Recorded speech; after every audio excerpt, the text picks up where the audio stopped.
వాగర్ధావివ సంపృక్తౌ వాగర్ధ ప్రతిపత్తయే జగత పితరౌ వందే పార్వతీ పరమేశ్వరౌ. హరి ఓం. పరమేశ్వర స్వరూపైన సభకి నమస్కారం. కాంతో మాతులో యస్య జననీ సర్వమంగళ జనకః శంకరో దేవః తం వందే కుంజరాననం. ఈ శ్లోకంలో ఉండేటటువంటి బంధుత్వాల పరంగా విఘ్నేశ్వరుడి యొక్క వైభవాన్ని విచారణ చేయడం జరుగుతోంది. జననీ సర్వమంగళ, ఆయన యొక్క తల్లి సర్వమంగళాస్వరూపిణి అయినటువంటి జగదంబ. మీరు ఈ శ్లోకాన్ని జాగ్రత్తగా గమనిస్తే ఒక విషయం అర్థమవుతుంది. ఇందులో విఘ్నేశ్వరుడితో ఉన్నటువంటి బంధుత్వాలను చెప్పేటప్పుడు అందరూ లోకములకు ఉపకారం చేసేటటువంటి వారిగానే చెప్పబడ్డారు. యథార్థంగా భగవంతుని యొక్క స్వరూపమునందు, ఆయన యొక్క ధర్మమునందు ఇది చాలా తరచుగా వ్యక్తమవుతూ ఉంటుంది. ఈశ్వరుడు దయామయుడు. ఆయన యొక్క ప్రతి చేష్టితమునందు కూడా దయ వ్యక్తమవుతూ ఉంటుంది. అపారమైనటువంటి కారుణ్యమూర్తి. ఆయన చెయ్యగలిగినటువంటి ఉపకారం చెయ్యగలిగినటువంటి వాడు వేరొకడు ఉండడు.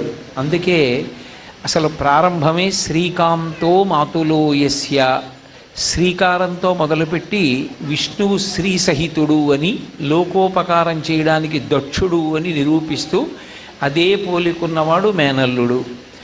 జననీ సర్వమంగళ, అమ్మ అయినటువంటి పార్వతీదేవి ఎల్లప్పుడూ లోకములకు ఉపకారం చేసేటటువంటి స్వభావమున్న తల్లి.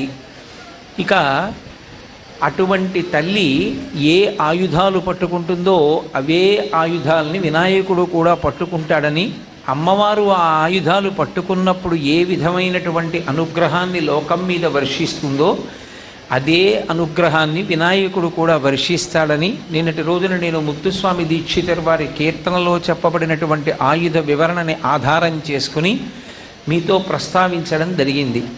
మీరు ఒక విషయం కొద్దిగా గమనిస్తే మీకు ఒక పోకడ ద్యోతకం అవుతుంది. ఎక్కడ చూడండి 4 చేతులతో ఉంటారు సనాతన ధర్మంలో ఉండేటటువంటి దేవతాస్వరూపాలు. ఎందుకు అందరూ 4 చేతులతో ఉండడం, 2 చేతులతో ఉండేటటువంటి రూపాలు తక్కువగా ఉంటాయి? సాధారణంగా చతుర్భుజం అని 4 చేతులతో ఉంటారు. 4 చేతులు ఉండడం నాగయజ్ఞోపవీతం, ఈ 2 అందరికీ సామాన్యంగా ఉంటాయి, మినహాయింపు ఉండదు. లేదా కనీసం నాగాభరణం ధరిస్తారు. ఎందుచేత అంటే దానికి ఒక్కటే కారణం, అందరూ కూడా అన్ని దేవతా స్వరూపాలు ఇదే పోలికని కలిగి ఉండడం వెనక కేవలం వాళ్ళు ఏదో ఒక ఆభరణాన్ని ధరించారనేటటువంటి విశేషాన్ని స్వీకరించకూడదు. దానిలో ఒక తత్వాన్ని ఆవిష్కరిస్తారు. 4 భుజములు ఉన్నాయి అన్న మాటకు అర్థం ఏమిటంటే అసలు మనందరం పొందవలసినటువంటివి 4. ధర్మ అర్థ కామ మోక్షములు. ఇందులో సాధన చెయ్యడానికి ఉన్నవి 3. 4వది ఇక సాధన చేసేది కాదు. అది 3 యొక్క సాధన ఫలితంగా అబ్బుతుంది. ధర్మబద్ధమైనటువంటి అర్థము, ధర్మబద్ధమైనటువంటి కామము, ఈ 2 వలన కలిగేటటువంటి ప్రయోజనము మోక్షము. డబ్బు సంపాదించేటప్పుడు ధార్మికంగా సంపాదించడం, ఖర్చు పెట్టేటప్పుడు ధార్మికంగా ఖర్చు పెట్టడం. ఒక కోరిక పుడితే ధార్మికమైన కోరికని కలిగి ఉండడం, ధార్మికంగా కోరికని తీర్చుకోవడం. ధర్మం అనేటటువంటి చట్రంలోకి ఇమిడిన జీవితం ఏది ఉంటుందో అది చిట్ట చివరికి మోక్షాన్నే పొందుతుంది. అసలు ధర్మం అన్న చట్రంలోకి ఇమడడమే సమస్త శాస్త్రముల యొక్క ప్రయోజనం. ఇన్ని శాస్త్రాలు చెప్పడం, ఇన్ని శాస్త్రాలు చదువుకోవడం ఎందుకు అంటే ధర్మమునందు అనురక్తి కలగడానికి. ఈ 4 నువ్వు పాటించవలసినవు సుమా. జీవితంలో ఈ 4 మరిచిపోయిన నాడు మనుష్య జన్మకి ప్రయోజనం ఉండదని చెప్పడానికి దేవతాస్వరూపాలు ఏవైనా కూడా 4 భుజములతో కూడుకున్నవై ఉంటాయి. అలా వినాయకుడు కూడా తల్లి అయినటువంటి జగదంబ ఎలా 4 భుజములతో ఉంటుందో ఆయన కూడా 4 భుజములతో ఉంటాడు. ఒక్కొక్కచో పట్టుకునేటటువంటి ఆయుధాలు మారచ్చు, లేదా పట్టుకునేటటువంటి ముద్రలు మారచ్చు. ఆ ముద్ర మారినంత చేత ఆ తత్వంలో పెద్ద తేడా ఏం రాదు. ఒక్కొక్క చోట వరద ముద్ర పడతాడు, ఒక్కొక్క చోట అభయముద్ర పడతాడు. అభయముద్ర పట్టాడు అంటే నీకెందుకయా భయం, నేనున్నాను కదా, భయాన్ని విడనాడమని అర్థం. భయము అన్న మాట ఎంతకాలం ఉంటుంది అంటే రెండవ వస్తువు ఉన్నంతకాలము ఉంటుంది, తాను పూర్ణుడు కానంతకాలము ఉంటుంది. తనకి లోటుంది అంటే భయం, తనకన్నా రెండోది ఉంది అంటే భయం. అంటే విఘ్నేశ్వరుడి పాదములు పట్టుకున్న వాళ్ళకి ఏం లభిస్తుంది అంటే నాకిది కొరత ఉన్నది అన్న భావన పోతుంది. అందుకే మోదకాన్ని చేతిలో పట్టుకుంటాడు. మోదకహస్తం అని మహానుభావులు శంకర భగవత్పాదాచార్య స్వామి వారు గణేశ భుజంగ స్తోత్రం అని చేశారు. ఆ గణేశ భుజంగ స్తోత్రాన్ని వారు ఎక్కడ చేశారు అంటే నిన్నటి రోజున నేను ప్రస్తావించిన గణపతి క్షేత్రాల్లో ఒకటైన తొండి గణపతి దగ్గర చేశారు ఆ గణేశ భుజంగ స్తోత్రం. ఆయన చేతిలో మోదకాన్ని పట్టుకుంటాడు. గణపతికి హోమం చేస్తే మోదకాలతో చేసినటువంటి హోమం విశేషమైనటువంటి ఫలితాన్ని ఇస్తుంది. మీరు ఇప్పటికీ శృంగేరి పీఠానికి వెళ్ళి చూస్తే 1,00,000 మోదకాలతో కూడా గణపతికి హోమం చేస్తూ ఉంటారు. రాసుల కింద పోసి హోమం చేస్తారు. మోదకం పైన పిండి పదార్థం ఉండి లోపల పూర్ణం ఉంటుంది. పైకి నామరూపాత్మకంగా కనపడేటటువంటి ఈ జగత్తు జ్ఞానదృష్టి చేత చూసినప్పుడు ఆధారమైనటువంటి పరబ్రహ్మ తత్వము గోచరమైతే అది పూర్ణత్వానికి వెడుతుంది. బ్రహ్మవిద్ బ్రహ్మైవ భవతి, బ్రహ్మమెరిగినటువంటి వాడు బ్రహ్మమే అగుచున్నాడు అని ఆ అద్వైత సిద్ధాంతం యొక్క విశేషాన్ని ఆవిష్కరించడానికి రెండు ఉంటే భయం తప్ప ఒక్కటి ఉన్నప్పుడు భయం లేదు. ఆ ఉన్నది ఒక్కటే, ఆ ఒక్క పరబ్రహ్మమే ఉన్నదన్న దాన్ని వేపుకి తీసుకెళ్ళగలిగినటువంటి సమర్థత కలిగినవాడు కనుక ఆయన వినాయకుడు, విశిష్టమైనటువంటి నాయకుడై ఉన్నాడు అని. అలాగే వరదముద్ర పడితే నేను ఇవ్వలేనిదన్నది లేదు, ఇవ్వడం వల్ల నాకు వచ్చే కొరత లేదు అని చెప్పడానికి, నా పాదములు పట్టుకున్న వాళ్ళకి నేను ఏదైనా ఇవ్వగలనని నిరూపించడానికి వరదముద్ర పడతాడు. పట్టేటటువంటి ముద్రని బట్టి ఆయన తత్వం ప్రకాశిస్తుంది తప్ప యథార్థంగా గణపతి స్వరూపాన్ని భావన చేసినప్పుడు ఎప్పుడూ అది పరబ్రహ్మస్వరూపమే. అది చెయ్యలేనిది, అది ఇవ్వలేనిది ఏదీ ఉండదు. జనకః శంకరో దేవః, ఆయన యొక్క తండ్రి శంకరుడు. శివుడికి ఎన్నో నామాలు ఉన్నాయి. అన్ని నామాలు పక్కన పెట్టి ఈ శ్లోకంలో శంకర అన్న నామాన్ని తీసుకున్నారు. శం కరోతి ఇది శంకరః అని. శం అంటే శుభమును చేయువాడు, శంభు శంకర అని. శం భావయతీతి ఇది శంభు, శం కరోతి ఇది శంకరః. శుభములను చేస్తాడు కాబట్టి శంకరుడు, అసలు సుఖమన్న భావనను ఒకదాన్ని ఇస్తాడు కాబట్టి ఆయన శంభు. ఈ సుఖము అన్న మాట ఎక్కడి నుంచి ఎక్కడి వరకు ఇస్తాడంటే శివుడు లౌకికంగా ఇక్కడ ఉండవలసినటువంటి వస్తువుని మనకి సమకూర్చి ఆ వస్తువు వలన పొందవలసినటువంటి సుఖాన్ని పొందించగలిగిన వాడు ఆయనే. పారలౌకిక సుఖమైనటువంటి ఉత్తమ లోకములయందు నివసించి దేవతాస్వరూపంగా ఉండగలిగినటువంటి పుణ్యకర్మలు చెయ్యడానికి కావలసినటువంటి సమర్థతని అనుగ్రహించగలిగినటువంటి వాడు ఆయనే. కాదు కాదు కష్టమే రాని సుఖమే రాని చెలించకుండా తాను సాక్షి మాత్రంగా ఉండగలిగినటువంటి వైరాగ్య సుఖాన్ని పొందగలిగిన స్థాయికి పెంచగలిగిన వాడు ఆయనే. ఆ వైరాగ్యము బాగా వంటపట్టినటువంటి కారణం చేత భగవంతుని యందు నిరతిశయమైన ప్రీతితో చేసినటువంటి కర్మల వలన అనుగ్రహించినటువంటి పరమశివుని యొక్క కృపారూపమైన జ్ఞానము వలన తిరిగి పుట్టవలసిన అవసరం లేని పునరావృత్తి రహిత శాశ్వత శివ సాయుధ్య స్థితి అనబడేటటువంటి మోక్ష సుఖమును కటాక్షించగలిగిన వాడు కూడా ఆయనే. అందుకనే ఆ సుఖమన్న మాట ఇక్కడ నుంచి అక్కడ వరకు ఉంటుంది కాబట్టి ఆ శం సమస్త సుఖములకు కారణమైన వాడు కాబట్టి ఆయనని శంకరః, సుఖములను చేయువాడు, సుఖములనిచ్చువాడు అని పేరు. ఆయన యొక్క కుమారుడు అంటే వినాయకుడు కూడా ఇవ్వలేనిదన్నది లేదు. తండ్రికి ఎటువంటి పోలికో అటువంటి పోలిక, తల్లికి ఎటువంటి పోలికో ఆయనకు అటువంటి పోలిక, మేనమామకి ఎటువంటి పోలికో ఆయనకు అటువంటి పోలిక. అంటే వాళ్ళు ఏ మంగళాలు చేస్తూ ఉంటారో ఈయన కూడా అదే మంగళాలను చేస్తూ ఉంటాడు. పరమశివుడికి వినాయకుడికి, పరమశివుడికి సుబ్రహ్మణ్యుడికి వీళ్ళ మధ్య ఉండేటటువంటి అనుబంధం బహు చమత్కారంగా ఉంటుంది. అమ్మవారికి బిడ్డలకి ఉండే అనుబంధం ఇంకా చమత్కారంగా ఉంటుంది. మూకశంకరులని మహానుభావులు, ఆయన మూకపంచశతిలో ఒక మాట అంటారు, హేరంబీచ గుహీచ హర్షభరితం వాత్సల్యమంకూరయన్ మారద్రోహిణి పూరుషే సహభవం ప్రేమాంకురం వ్యంజయన్ ఆనమ్రేషు జనేషు పూర్ణ కరుణ వైదగ్ధ్యముత్తాలయ అన్నారు ఆయన కామాక్షి అమ్మవారి గురించి స్తోత్రం చేస్తూ. ఒక్క అమ్మవారి విషయంలో, బిడ్డల విషయంలో ఉండే అనుబంధంలో ఉన్న గొప్పతనం ఏమిటంటే, ఏ తల్లి అయినా సరే తన బిడ్డలకి ఎంతో కొంత ఉపకారం చేస్తుంది. వాళ్ళకి ఏదో ఒకటి తాను చెయ్యవలసిన అవసరం ఉంటుంది. ఒక్క పార్వతీదేవి, సుబ్రహ్మణ్యుడు, వినాయకుడు విషయంలో ఆవిడ వాళ్ళ కొరకు చెయ్యవలసిందన్నది లేకుండా పోయింది. ఎందుకంటే తమంత తాముగా బిడ్డలంత గొప్పవాళ్ళు, అంత శక్తివంతులు. అందుకని వాళ్ళిద్దరి విషయంలో ఆవిడ శక్తి ఉపయోగించక్కర్లేదు. భర్త మహానుభావుడు మారద్రోహిణి పూరుషే సహభువం ప్రేమాంకురం వ్యంజయన్. కాముణ్ణి కాల్చినటువంటి వాడు అమ్మవారిని చూసేటప్పటికి పొంగిపోతాడు.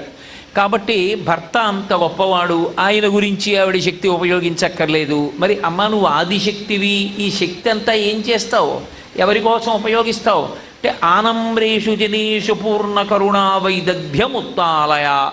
ఒక్కసారి ఆ కామాక్షి పరదేవతని జ్ఞాపకం చేసుకుని 2 చేతులు జోడించి శిరస్సు ఉంచి నమస్కరించిన వాడెవరున్నాడో అటువంటి వాడు ఎక్కడ దొరుకుతాడా, నా దగ్గరుండిపోయిన శక్తి ఉపయోగించి వాడిని ఉద్ధరిద్దామని అమ్మవారు చూస్తుంటుందిట. లోకంలో ఉండే తల్లి బిడ్డలకి, అమ్మవారికి బిడ్డలకి ఉండేటటువంటి వ్యత్యాసం అటువంటిది అంటారు మూకశంకరులు. వినాయకుడి విషయం దగ్గరికి వచ్చేటప్పటికీ పరమశివుణ్ణే ఆయన విశేషంగా అనుగ్రహించాడు. ఒక్కొక్క సందర్భంలో ఆయన ఎంతటి గొప్పవాడో లోకానికి నిరూపణం చెయ్యాలనుకుంటుంటాడు పరమశివుడు. అంతేకాని ఆయన అదేదో ఆయన పొరపాటు చేశాడని మనం భావన చెయ్యకూడదు. అచ్చెరుపెక్కమ్మని ఇప్పటికీ ఒక క్షేత్రం, తమిళనాడు వెడితే తిండివనము చెంగల్పట్టు అని 2 ఊళ్ళు. ఆ తిండివనము చెంగల్పట్టు మధ్యలో ఉంటుంది అచెరుపక్కమ్మని. ఆ అచెరుపెక్కమ్మ అనేటటువంటి క్షేత్రంలో ఒక విశేషం జరిగింది. పరమశివుడు త్రిపురాసుర సంహారం చేయడం కోసమని ఈ భూమినంతటినీ రథంగా చేసుకుని బయలుదేరాడు. బయలుదేరి వెడుతుంటే ఆ అచెరుపెక్కం దగ్గరికి వచ్చేటప్పటికి ఆ రథం యొక్క విరుసు కొద్దిగా బేటిచ్చి ఆగిపోయింది. రథం ఎందుకు ఆగిపోయిందని దివ్య దృష్టితో ఆలోచించాడు. ఎంత నా కుమారుడైనా పెద్ద కార్యం మీద బయలుదేరుతున్నప్పుడు ఆదౌ పూజ్యో గణాధిప, ఆయన పూజ చెయ్యకుండా బయలుదేరాను, అందుకు రథం విరిగింది. అంటే తండ్రి పూజ చేయకపోతే తండ్రికి కష్టం కలిగించేవాడనా? కాదు. అసలు తండ్రే లోకానికి ఒక మర్యాద నేర్పాలని ఇలా జరిగేటట్టుగా విఘ్నేశ్వరుణ్ణి అనుగ్రహించాడని అన్వయం చేయవలసి ఉంటుంది. అప్పుడు పరమశివుడు రథంలోంచి దిగి ఆ అచెరుపెక్కంలో వినాయకుడిని పూజ చేశాడు. పూజ చేసిన తర్వాత రథం కదిలి వెళ్ళిపోయింది. చమత్కారం ఏమిటంటే, అదే శంకరుడు శంకరాచార్యుల వారిగా ఈ భూమి మీదకి వచ్చారు. ఆ శంకరాచార్యుల వారి విగ్రహాన్ని తయారు చేయించింది ఒకసారి కామకోటి మఠం. దక్షిణాన రామేశ్వరంలో ఆ విగ్రహాన్ని ప్రతిష్ఠ చెయ్యాలి అని సంకల్పం. అప్పుడు మహాస్వామి వారి శరీరంతో ఉన్నారు. ఆ శంకరాచార్యుల వారి విగ్రహాన్ని ఒక వాహనం మీద ఎక్కించి, ఇప్పుడు బాగా అర్థం అవ్వాలంటే ఒక వ్యాన్లో ఎక్కించి రామేశ్వరం పంపిస్తున్నారు. ఖచ్చితంగా అచెరుపెక్కం దగ్గరికి వచ్చేటప్పటికి మళ్ళీ ఆ వాహనం యొక్క ఇరుసు బేటిచ్చింది, మళ్ళీ ఆగిపోయింది. పరమాచార్య స్వామి వారికి కబురెళ్ళింది. మహాస్వామి వారు ఒక్కసారి అంతర్ముఖులై చూసి, పరమశివుడు బయలుదేరితే ఆయన రథానికి ఇరుసు బేట ఇచ్చినటువంటి క్షేత్రం, మళ్ళీ ఆ శివుడే శంకరాచార్యుల వారిగా వచ్చి రామేశ్వరం బయలుదేరితే మళ్ళీ అక్కడే బేటిచ్చింది. 108 కొబ్బరికాయలు కొట్టండి రథం బయలుదేరుతుందన్నారు. 108 కొబ్బరికాయలు కొట్టిన తర్వాత రథం ఆగకుండా రామేశ్వరం వెళ్ళిపోయింది. ఇప్పటికీ అచెరుపెక్కం క్షేత్రాన్ని అంత విశేషంగా దర్శిస్తారు. వినాయక వైభవం అంటే అసలు లోకంలో ఆయన యొక్క అనుగ్రహాన్ని ఆయనే ప్రకటనం చేస్తూ ఉంటాడు.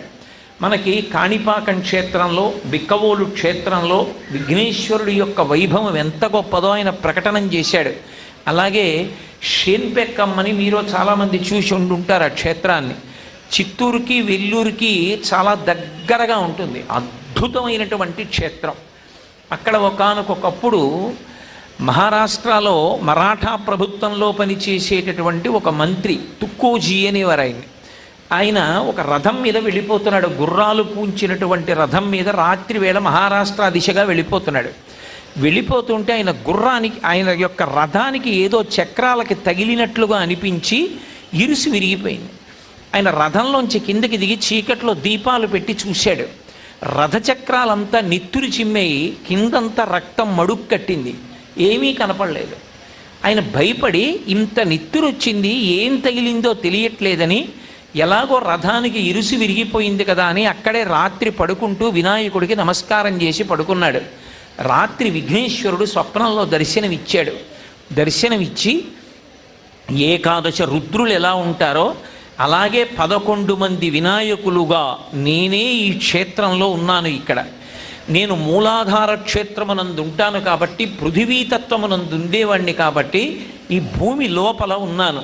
నీ రథచక్రం నడుస్తున్నప్పుడు నా తల మీద దెబ్బ తగిలి నెత్తురు పైకి చిమ్మింది.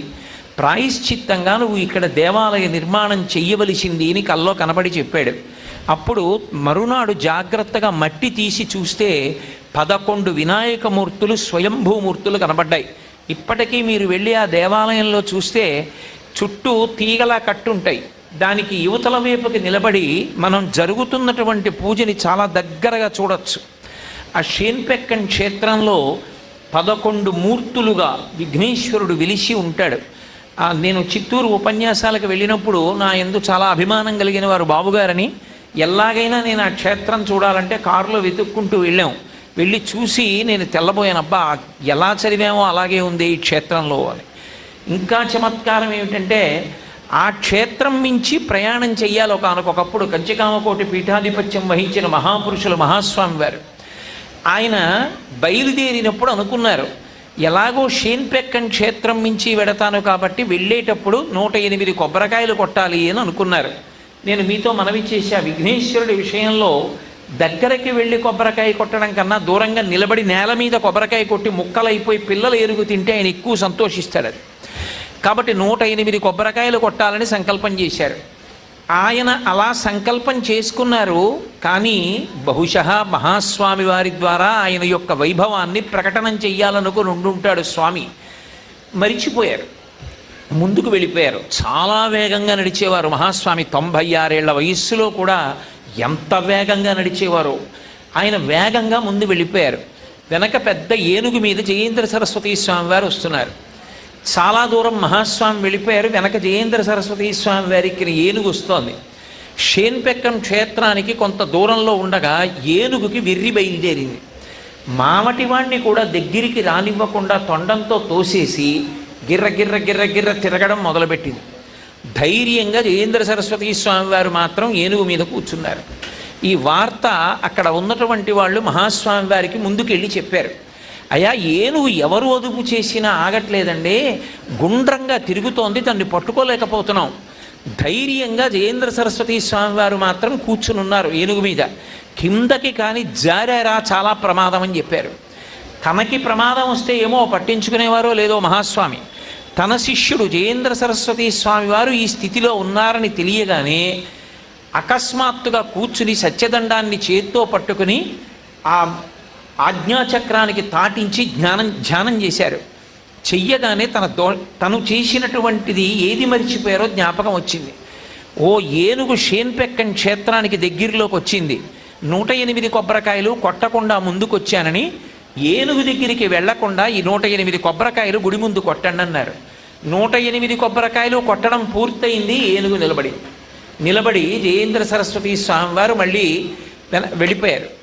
మహాస్వామి వారు దీని గురించి ప్రత్యేకంగా ఒక అనుగ్రహ భాషణంలో చెప్పారు. తానే చెప్పుకొని నా వ్యక్తిగత అనుభవము అని చెప్పి షేన్పెక్కన్ క్షేత్రంలో ఉండేటటువంటి విఘ్నేశ్వరుడు ఎంతటి అనుగ్రహ ప్రదాతయో, ఎంత గొప్పగా అనుగ్రహిస్తాడో చెప్పారు.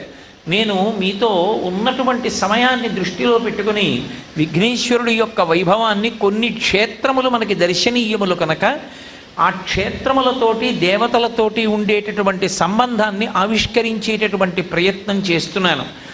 ఆయన అనుగ్రహాన్ని పొందనటువంటి వాడన్నవాడు లేడు లోకంలో. అందరూ ఆయన అనుగ్రహాన్ని పొందిన వాళ్ళే. దేవతల దగ్గర నుండి, సామాన్యమైనటువంటి దేవతల దగ్గర నుండి విష్ణువు, పరమశివుడు, అంబా వరకు అందరూ వినాయకుడి యొక్క అనుగ్రహాన్ని పొందిన వాళ్ళే. అంతటి మహోజ్వలమైనటువంటి స్వరూపం. అయితే ఈ బంధుత్వములు అనేటటువంటి దాని యందు ఒక చమత్కారం ఒకటి ఉంటుంది. అన్ని వేళలా తల్లి తండ్రిగా ఉన్నటువంటి వాళ్ళ యొక్క స్థాయి పార్వతీదేవి పరమశివుడు ఉన్నంత స్థాయిలో నిలబడుతుందని సిద్ధాంతం చేసి మాట్లాడడం మీరు వాంగ్మయాన్ని జాగ్రత్తగా పరిశీలనం చేస్తే సాధ్యం కాదు. ఎందుచేత అంటే మీరు ఒకటి గమనించండి, రామచంద్రమూర్తి విష్ణువు యొక్క అవతారం, దశావతారాలలో ఒకటి నరుడిగా వచ్చాడు. ఆయన దశరథ మహారాజు గారిని తండ్రిగా వరించాడు.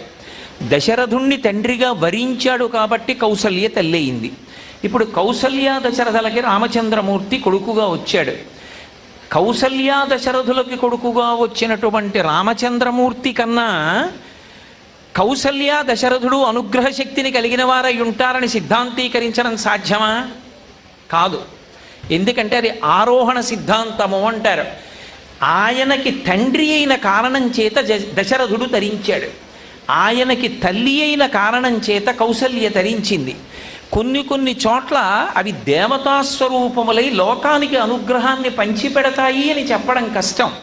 దశరథ మహారాజు గారికి దేవాలయం కట్టి పూజ చేస్తే లోకానికి అనుగ్రహిస్తాడా అని అడిగారు అనుకోండి, అలా ఆయన్ని దేవతాస్వరూపంగా ప్రతిష్ఠ చేసి ఆయనకి దేవాలయాలు కడితే లోకానికి అనుగ్రహం కలుగుతుందని చెప్పడం కష్టం. మరప్పుడు ఏమిటి నేర్చుకోవలసి ఉంటుంది దశరథుడి జీవితాన్ని చదివితే? అంటే దశరథుడు పెట్టుకున్న వ్యామోహం రాముడి పట్ల కొడుకు అని. కొడుకు పట్ల పరమేశ్వరుడైన నా పుత్రుడన్న భావన పెట్టుకున్నందుకు దశరథుడు తరించాడు, స్వర్గలోకవాసాన్ని పొందాడు. ఇందులో చిత్రం ఏమిటంటే రాముడి వైపు నుంచి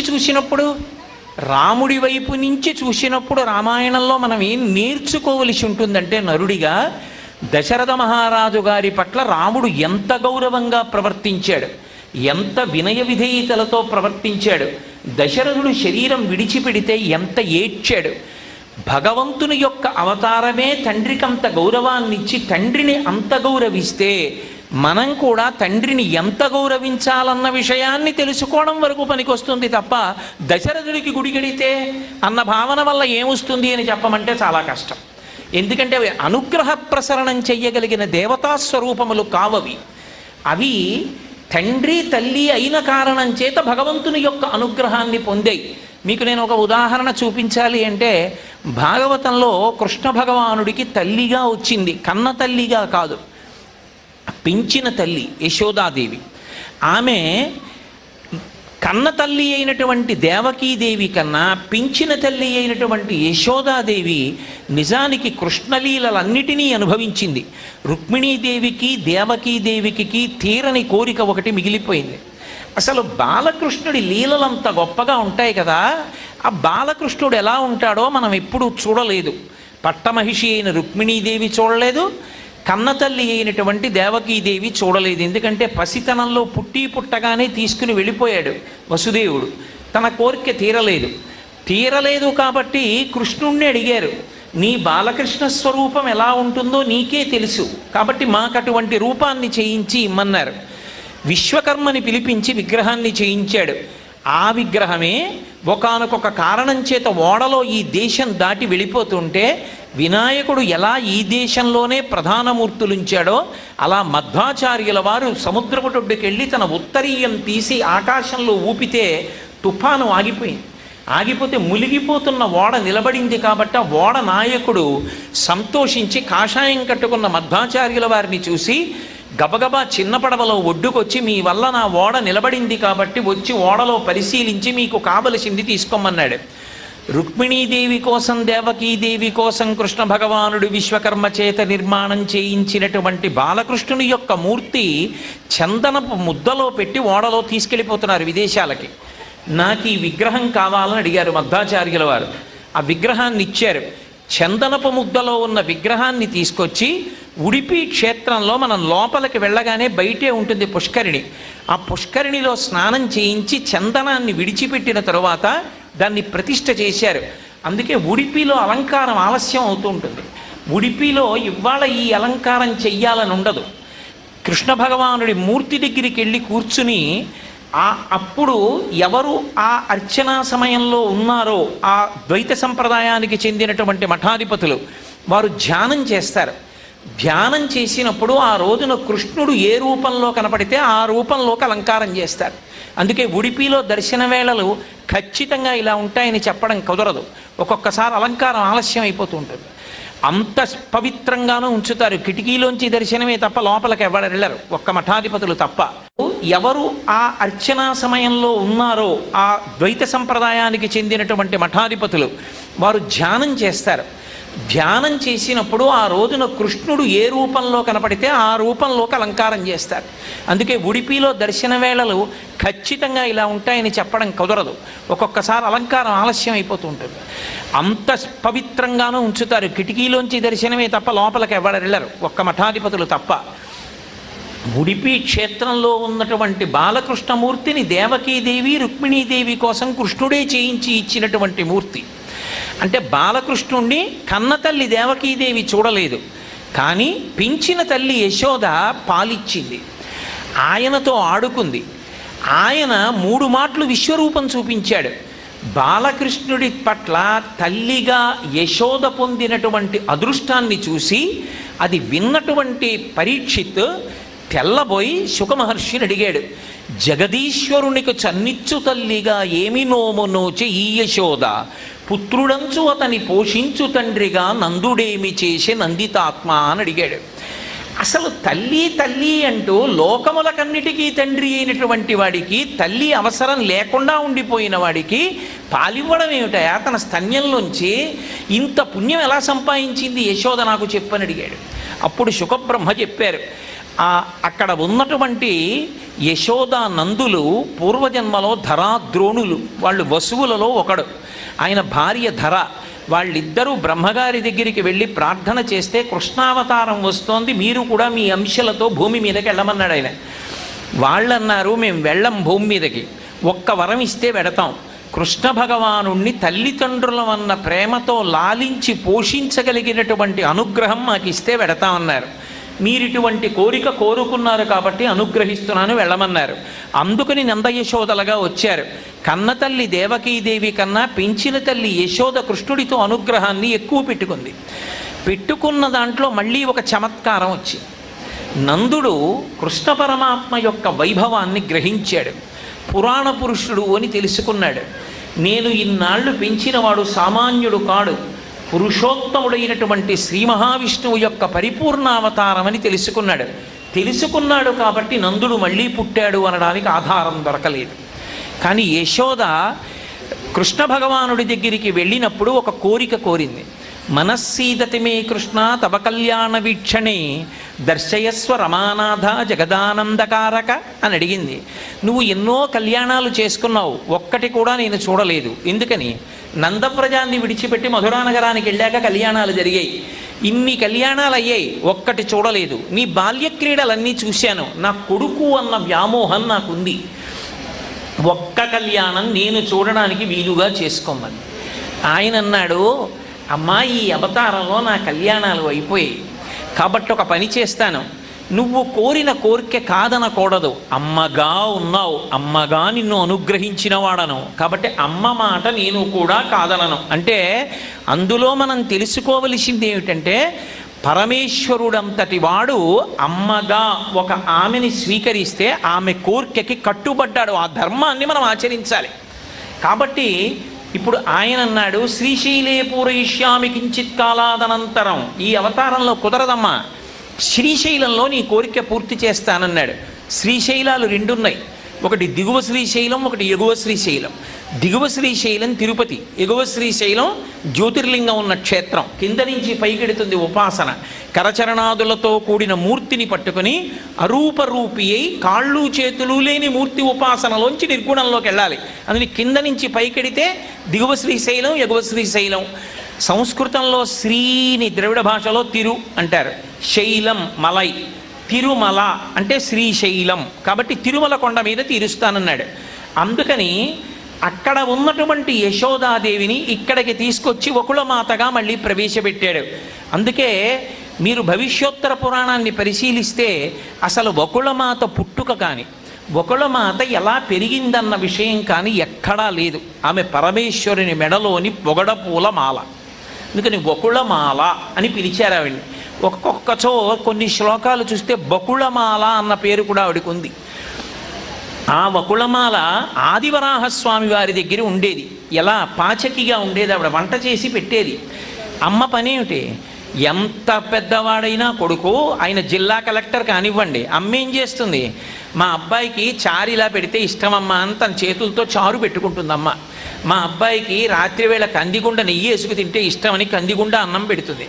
అమ్మకి కొడుకు కడుపు తడవడం, కొడుకు అన్నం పెట్టడమే ఇష్టం.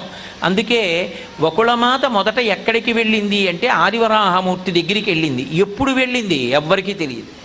ఎందుకని? ఆదివరాహస్వామి వెంకటేశ్వరుడు కొండ మీద కలుసుకుంటే బ్రహ్మాది దేవతలందరూ ఆకాశంలో నిలబడ్డారు.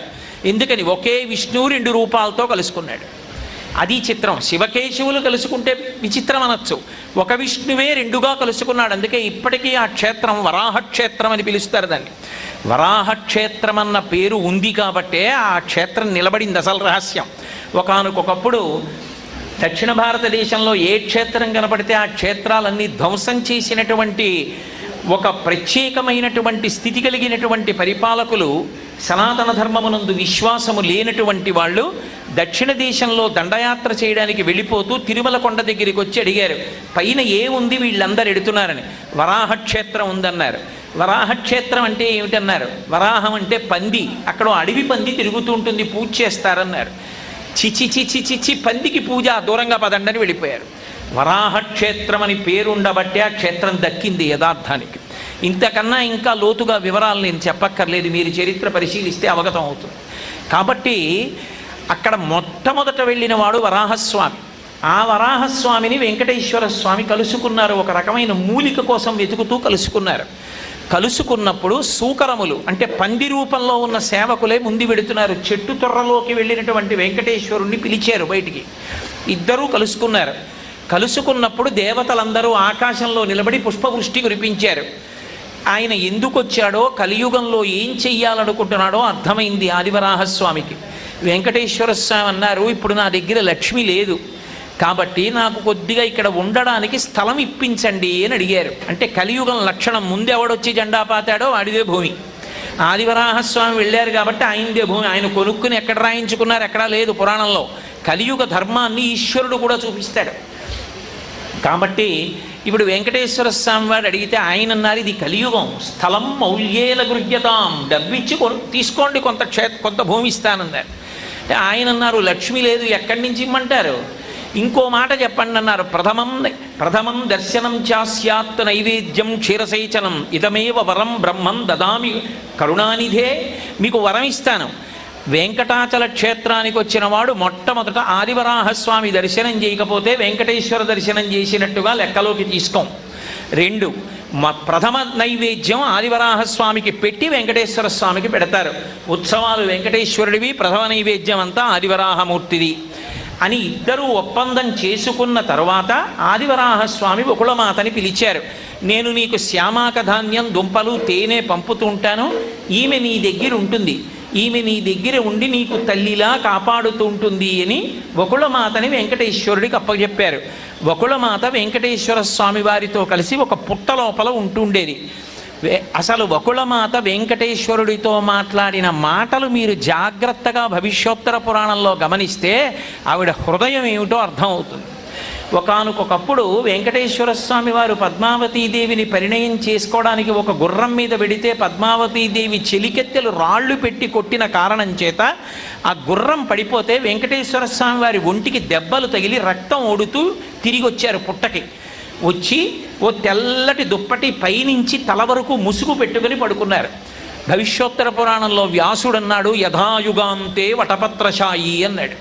యుగాంతమునందు వటపత్రశాయి రావి ఆకు మీద ఎలా పడుకుంటాడో చిన్నపిల్లాళ్ళ అలా పడుకున్నాడు. ఆయన పడుకుని ఏడుస్తున్నాడు వెక్కి వెక్కి. వకుళమాత దగ్గరికి వెళ్ళి ఆ దుప్పటి ఇలా తీసి చూసింది. కన్నుల వెంట ధారల కింద నీళ్లు కారిపోతూ వెక్కిళ్ళు వస్తున్నాయి. నేను అబద్ధం చెప్పాను అనుకుంటే మీరు పురాణం చూడండి. ఆయన వెక్కి వెక్కి ఏడిచాడు. అంటే లోకంలో తన అవతార ప్రయోజనం నెరవేరడం కోసమని, పద్మావతి పరిణయం అయితే తప్ప ఆయన ఇచ్చిన వరం నెరవేరదు. అప్పుడు వకుళమాత ఆయనని చూసి ఒక మాట అంది ఆయనతోటి. ఆవిడంది, మనోగతం వదాదేశం గౌరవం మహిమాకృతా గౌరవం బలరామస్య దేవకీ వసుదేవయో దుఃఖం భవతి తాం దృష్ట్వా యభుక్తం భూతభావన విశ్వార్తి సంహర్త పుణ్యమూర్తే నమోస్తుతే అంది. ఆయన నాకు తల్లి అని అన్నాడు, కానీ వకుళమాత రూపంలో వచ్చిన తరువాత ఆవిడ వకుళమాత మాత్రం ఈయన నా కొడుకు అని చెప్పడానికి ఇష్టపడలేదు. అది చమత్కారం. వెంకటేశ్వరుడికి వకుళమాతకి ఉన్న అనుబంధంలో మీరు చాలా జాగ్రత్తగా పురాణాన్ని పరిశీలిస్తే వీడు నా కొడుకు అని ఆవిడ చెప్పడాన్ని ఇష్టపడలేదు. ఆయన పరమాత్మ అని చెప్పింది. ఆయన నాకు తల్లి అన్నాడు. ఎందుకని? ఒక అవతారంలో వరం ఇచ్చాడు కాబట్టి ఈ అవతారంలో దాన్ని పూర్తి చెయ్యాలి కాబట్టి తన ధర్మం తాను నెరవేర్చాడు. ఇప్పుడు ఆవిడ ఎంత పెద్ద మాట అందంటే, నువ్వు ఎందుకు ఏడుస్తున్నావు వెంకటేశ్వర? నువ్వు ఏడవడానికి కారణం ఏమిటో చెప్పు. మనోగతం వదాదేశం, అసలు నీ మనసులో ఏముంది ఆదేశించు. నీకెవరి వల్ల కష్టం వచ్చింది? ఎవరైనా కన్నెపిల్లని చూసి ఇష్టపడ్డావా? నాకు చెప్పు, నేను ఎడతాను, రాయబారిగా దూతగా పెడతాను అని. వదాదేశం గౌరవం మయమాకృతా, చెప్పనంటావా? నా మీద ఒట్టు. నా మీద ఒట్టే కాదు, గౌరవం బలరామస్య. ఆవిడ ఎప్పుడు చెప్పినా వెంకటేశ్వరుడు నా కొడుకని చెప్పలా, దేవకీ వసుదేవుల కొడుకని చెప్పింది. అందుకే మీ అన్న బలరాముడి మీద ఒట్టు, దేవకీ వసుదేవయోహో, దేవకీ వసుదేవుల మీద ఒట్టు. అంతేకాదు, నువ్వు ఎవరు? నువ్వు మహానుభావుడివి. దుఃఖం భవతి తాం దృష్ట్వా, ఏడవలసిన అవసరం నీకేమిటి? నువ్వు ఏడుస్తూ కనబడితే నాకు ఏడుపు వస్తుంది, కాబట్టి నువ్వు ఏడవద్దు అని ఆవిడ ఓ మాట అంది. యముక్తం భూత భావన, కొద్దిగా ఏమైనా తినవయ్యా తండ్రి, కాస్త తిను అని. సర్వలోకార్తి సంహర్త, అన్ని లోకముల యొక్క ఆర్తిని హరించగలిగినవాడా, పుణ్యమూర్తే నమోస్తుతే, ఓ పుణ్యమూర్తి నీకు నమస్కరించుచున్నాను అంది. తల్లి భావనతో ఉంటే ఆ మాట అంటుందా? నేను నీకు నమస్కరించుచున్నానని కౌసల్య అందా ఎక్కడైనా? అనదు. వకుళమాత అంది. ఎందుకంది అంటే ఆవిడ దృష్టిలో వెంకటేశ్వరుడు కొడుకు కాడు, పరబ్రహ్మం. వెంకటేశ్వరుడి దృష్టిలో తల్లి. ఎందుకని? తనిచ్చిన మాట పూర్తయిపోవాలి కాబట్టి. నిజంగా తల్లి ఉంటుందా పరమేశ్వరుడికి?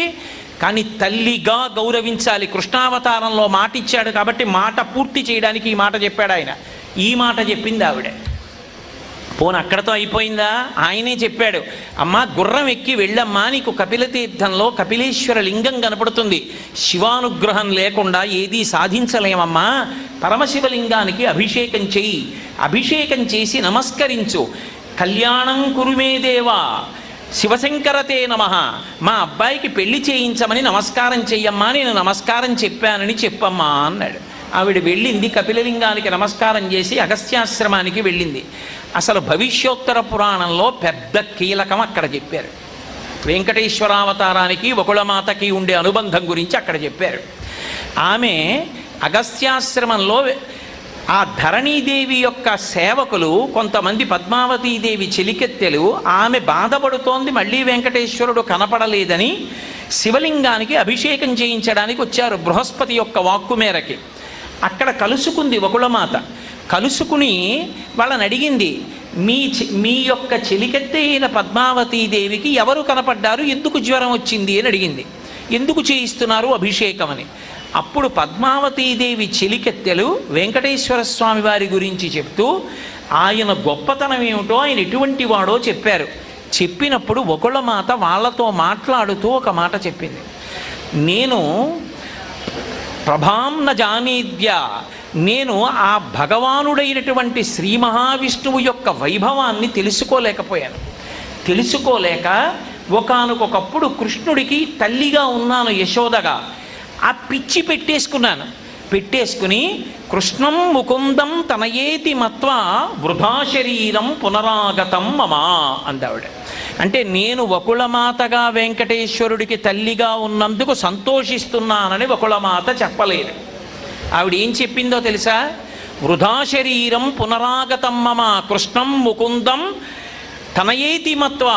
ముకుందుడు అంటే మోక్షాన్ని ఇచ్చేవాడు. మోక్షమివ్వగలిగినటువంటి ముకుందుడైనటువంటి పరిపూర్ణావతారమైన కృష్ణుడికి ఒకనాడు పెంపుడు తల్లిగా ఉన్న నేను నందుడిలాగే ఆయన పరబ్రహ్మమని గుర్తిరిగి ఉంటే మళ్ళీ పుట్టవలసిన అవసరం ఉండేది కాదు. పిచ్చి పెట్టుకుని తల్లివి అన్న పిచ్చి పెట్టుకుని మళ్ళీ ఇంకా నీకు తల్లిగా ఉంటానని అడిగాను. ఏమైంది దానికి ఫలితం? వృధా శరీరం పునరాగతం మమ, మళ్ళీ శరీరంతో రావలసి వచ్చింది. అసలు నిజంగా నేను ఈ వెర్రి కోరిక కోరి ఉండకపోతే నేను ఎప్పుడో భగవంతుని యందు ఐక్యమైపోయి ఉండేదాన్ని అని తాను తల్లిగా పిలవబడినందుకు ఆమె ఆక్రోశించింది. నేను ఇలా రావడం పొరపాటైంది, రాకుండా ఉంటే నేను భగవంతుని యందు ఐక్యమైపోయేదాన్నండి. దాని అర్థం ఏమిటంటే ఊర్ధ్వముఖ చలనం. ఏదో వినాయకుడికి పార్వతీ పరమేశ్వరులతో అనుబంధం ఎలా ఉంటుందో అన్ని దేవతా స్వరూపాలకి ఉన్నటువంటి తల్లిదండ్రులతో అనుబంధం అలా ఉండదు. అది మారుతుంది ఒక్కొక్క కాలంలో. అది ఆరోహణ ప్రక్రియ యందు ఎవరు తల్లిదండ్రులుగా ఉన్నారో వాళ్ళు అలా అనిపించుకున్నందుకు భగవంతుని యందు చేరిపోతారు. అదే వినాయకుడికి పార్వతీ పరమేశ్వరులతో అలా ఉండదు. ఎందుకనంటే అవన్నీ పరబ్రహ్మస్వరూపాలే, అవి వైభవాన్ని ఆవిష్కరింపజేస్తాయి. అదే రామావతారం, కృష్ణావతారం, వెంకటేశ్వరావతారం దగ్గరికి వచ్చేటప్పటికీ తల్లిగా వకుళమాత ఉన్నా, తండ్రిగా దశరథుడున్నా, తల్లిగా కౌసల్య ఉన్నా అది వాళ్ళ అభ్యున్నతికి కారణమవుతుంది తప్ప ఇప్పుడు వాళ్ళకొక గుడి కట్టి ఏదో పూజ చేస్తే వాళ్ళు అనుగ్రహించే దేవతా స్వరూపాలు అవుతారని నిర్ధారించడం మాత్రం సాహసం. కాబట్టి ఏమైంది అంటే ఆవిడ చిట్ట చివరికి ఈ మాట చెప్పి ధరణీదేవి దగ్గరికి వెళ్ళింది. ధరణీదేవి అడిగింది, ఎవరమ్మా వెంకటేశ్వరుడు, అసలు ఎక్కడుంటాడో, ఆ పిల్లాడికి తల్లి ఎవరు తండ్రి ఎవరు నాకు చెప్పవలసింది అని అడిగింది. అడిగితే నేనే ఆయన తల్లిని అని చెప్పాలి. వెంకటేశ్వరుడైతే ఈమె మా అమ్మ అని చెప్పాడు. ఎందుకని? తన వాక్కు, తాను ఇచ్చిన మాట, తన ధర్మం తాను నిలబెట్టుకుంటాడు. లేకపోతే అమ్మని ఎలా చూడాలన్నది మనకు అర్థం కాదు. మనం అమ్మని ఎలా చూడాలో నేర్పడానికి ఆయన మనకు అలా నేర్పుతాడు తప్ప వకుళమాత మాత్రం ఏం చెప్పిందంటే నేను తల్లిని వెంకటేశ్వరుడికని ఆవిడ చెప్పుకోలేదు. ఆవిడేం చెప్పుకుందంటే ధరణీదేవితో మాట్లాడుతున్నప్పుడు ఆవిడ దేవకీ జననీతస్య జనకః సూరనందనః, ఆయన యొక్క తల్లి దేవకీదేవి, ఆయన యొక్క తండ్రి శూరుని యొక్క కుమారుడైన వసుదేవుడు అంది. ఎక్కడైనా మళ్ళీ తల్లిదండ్రుల్ని చెప్పడంలో పొరపాటుగా అర్థం చేసుకుంటారేమో అని వసుదేవుడి తండ్రి పేరు కూడా చెప్పింది. చెప్పి జనకః శూరనందనః విశాకర కులంతస్య, ఆయన పుట్టింది చంద్రవంశంలో పుట్టాడు. నామ్నా కృష్ణమితి స్మృతః, ఆయన పేరు కృష్ణుడు. ఇప్పుడు పాపములను పోగొట్టడానికి వచ్చాడు కాబట్టి వెంకటేశ్వరుడు అంటున్నారు. ఇప్పటికీ ఆయన పేరు కృష్ణుడే. ఆయన తల్లిదండ్రులు దేవకీ వసుదేవులే, అన్నగారు బలరాముడే, ఆయన యొక్క పేరు కృష్ణుడే అంటూ ఆవిడ వశిష్ఠగోత్రచోత్పన్నో నక్షత్రం శ్రవణం తథా, వశిష్ఠగోత్రంలో పుట్టాడు ఆయన, నక్షత్రం శ్రవణం నక్షత్రం అని చెప్పింది తప్ప ఎక్కడా నేను వెంకటేశ్వరుడి తల్లినని వకుళమాత చెప్పలేదు. పురాణాన్ని జాగ్రత్తగా పరిశీలనం చేసినప్పుడు అనుబంధాలని చెప్పేటప్పుడు తీసుకోవలసినటువంటి జాగ్రత్త ఎంత పరాకుగా ఉంటుందో మనకి విషదమవుతుంది.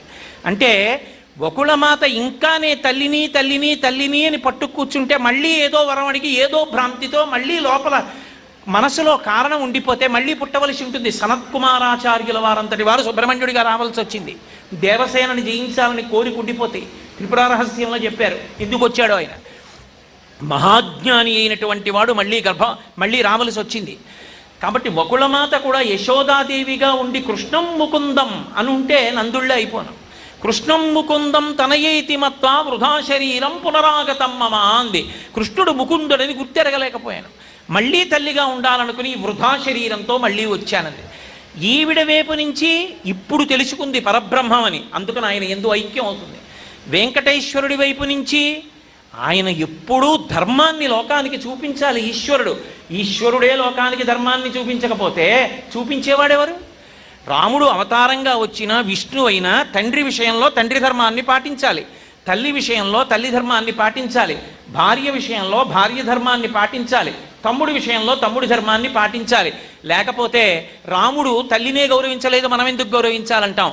వెంకటేశ్వరుడు తల్లిగా నీకు మళ్ళీ అవకాశం ఇస్తున్నానన్నందుకు తల్లిగా ఎంత గొప్ప గౌరవం ఇచ్చాడంటే, లోకంలో అమ్మ అన్న మాటకి పట్టాభిషేకం ఏమిటి అంటే ఒక్కటే.